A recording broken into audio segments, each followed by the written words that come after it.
Hi, did you know that Enterprise One provides a way for users to use a non blank lot status code value for approved lots?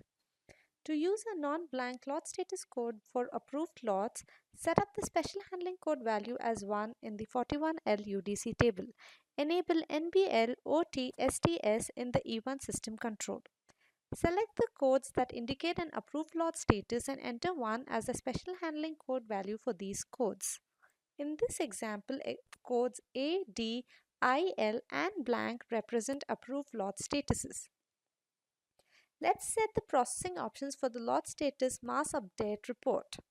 Set the value in the processing options 2, 4, and 6 as 1 to update the lot status code in the tables item location, item branch, and item master.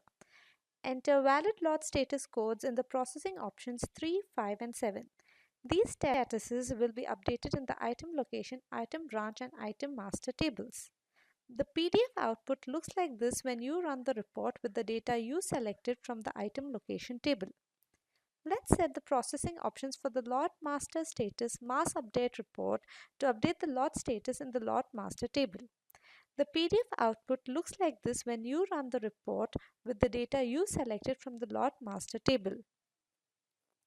Access the Work with Enterprise One System Control program.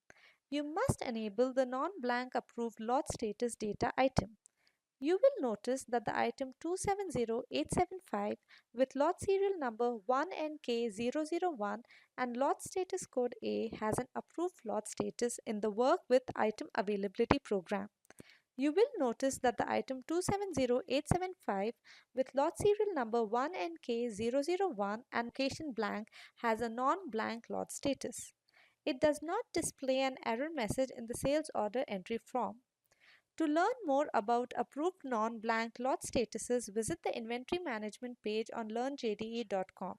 You can access this page from the Learn JDE menu.